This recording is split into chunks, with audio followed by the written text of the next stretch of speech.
शुक्र गुजार हूँ कि उन्होंने अवामी मफाद में ये पटिशन उन्होंने दाखिल की, जो अदालत उज़्मा ने, चीफ जस्टिस साहब ने और उनके साथ जो शरीक जो जज थे उन्होंने जो आज फरमाया है उसके बारे में तो हमारे लॉयर्स अभी आपको बताएंगे। लेकिन हमारी बतौर रिस्पोंडेंट्स ये हमारी इस्तदा थी कि स्पीकर ने जो आइन और कानून में दर्ज है 14 दिन की मुद्दत, उसको वायलेट किया है, तो ये आइन से इनहराफ है। ये हमारी दरख्वास्त थी अदालत उज़्मा के पास। और फिर उन्होंने 25 मार्च को इजलास बुलाया है, जो कि यकीनन 14 जो दिन गुजरे हैं उसके गुजरने के बाद उन्होंने बुलाया है। आप जानते हैं कि OIC की कॉन्फ्रेंस की आमद है, कल इजलास शुरू हो जाएंगे। मुत्तहिदा अपोजिशन ने वाशगाफ अल्फाज में ये कहा है कि ये ज़ोमा जो आ रहे हैं इस्लामी ममालिक से, हमारे भाई हैं, पूरी कौम उनके लिए फर्श राह है, पूरी कौम उनको दिल की अथाह गहराइयों से खुश आमदेद कह रही है। हमने तो अपना जो लॉन्ग मार्च है 23 मार्च का, उसको मुअख्खर कर दिया OIC की कॉन्फ्रेंस के लिए। इसीलिए हमने कहा था कि इन 22 और 23 तारीख के दौरान जो कॉन्फ्रेंस होगी, हम इसके लिए माहौल को हर सूरत पर अमन बनाएंगे।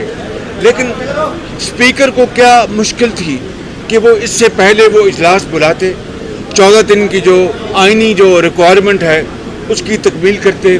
स्पीकर ने जानबूझकर इजलास नहीं बुलाया और इस तरह कोशिश की कि वो अपोजिशन को ट्रैप करे और OIC के हवाले से हम खुदा न खास्ता कोई ऐसा रवैया अख्तियार करें जिससे कि हुकूमत को मौका मिल जाए। हमने कुछ भी सूरत होती, ये हमारे भाई हैं, मुस्लिम ममालिक से हमारे आ रहे हैं, दयूफ हैं, भाई हैं, उनके लिए हमारा जो सरांकों पर वो आएँ और हम उनको इस्तकबाल करेंगे, उनको वालिहाना इस्तकबाल करेंगे। लेकिन स्पीकर ने इसकी आड़ में जो कानून शिकनी की है, वो मामला चूँकि अब अदालत उज़्मा के पास है, मैं उसके बारे में कोई कमेंट नहीं करूँगा कि अदालत उज़्मा ने इसके बारे में फ़ैसला करना है। ये सियासी हद तक मैं गुफ्तगू कर सकता हूँ, मेरे भाई बिलावल भुट्टो साहब करेंगे। जो लीगल जो इशू हैं वो हमारे जो लीगल एक्सपर्ट्स हैं वो रोशन डालेंगे। जी बिस्मिल्लाहिर्रहमानिर्रहीम। मैं इस एक जो शुरू में क्लियर करना चाह रहा हूँ कि पाकिस्तान पीपल्स पार्टी ने ना किसी अपोजिशन का जमात ने सुप्रीम कोर्ट को अप्रोच किया।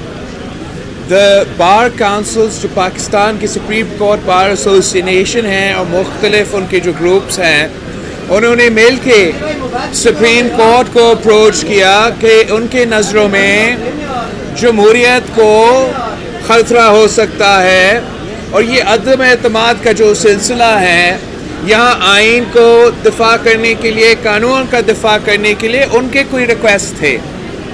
जब सिंध हाउस पे हमला हुआ तो सबसे पहले हम चीफ जस्टिस साहब और सुप्रीम कोर्ट का अप्रिशिएट करते हैं कि एक वीकेंड होते हुए सुप्रीम कोर्ट बैठा, उस चीज़ का इसी केस के सिलसिले में नोटिस लिया और उस इंसिडेंट के बाद सारे ऑपोजिशन पार्टीज़ को अपना वकला के थ्रू इस केस का हिस्सा बनाएं, इसलिए कि हम सियासी जदोजहद पार्लियामान में लड़ने में यकीन रखते हैं और आइनी और कानूनी जदोजहद या अदालत में हम यकीन रखते हैं। तो आज हम अदालत के एहतराम में, इज़्ज़त में, इसलिए हम समझते हैं कि ये हमारा आइनी हकूक़ का दफ़ा करने वाला इदारा है। सारे जमातों की क़यादत के लेवल पे हम ऑब्जर्वर्स के तहत इधर बैठे रहे जब हमारा लॉयर्स ने अपने केस सामने रखा। और जो पॉइंट्स मैं अवाम को और मीडिया के सामने रखना चाह रहा हूँ कि ये हुकूमत इस हद तक अदम एतमाद से भागना चाह रहा है, इस इलेक्शन से भागना चाह रहा है कि वो आइन तोड़ने पर आए हैं।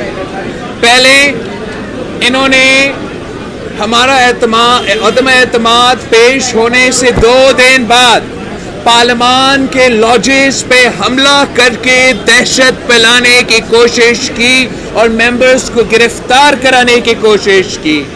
جب کچھ ممبرز نے اپنا پناہ کے لیے سندھ ہاؤس کو چوز کیا کہ وہاں ایٹ لیسٹ صوبائی حکومت کا بھی پولیس ہوگا تو ان کا تھوڑا بہت تحفظ کیا جائے گا، تو پھر سندھ ہاؤس پہ اور پارلیمان کے ممبرز کے خلاف ایک مہم چلایا گیا، اور پھر سندھ ہاؤس پہ اور وفاق پہ ایک حملہ کیا گیا، جمہوریت پہ حملہ کیا گیا اور دہشت پھیلانے کی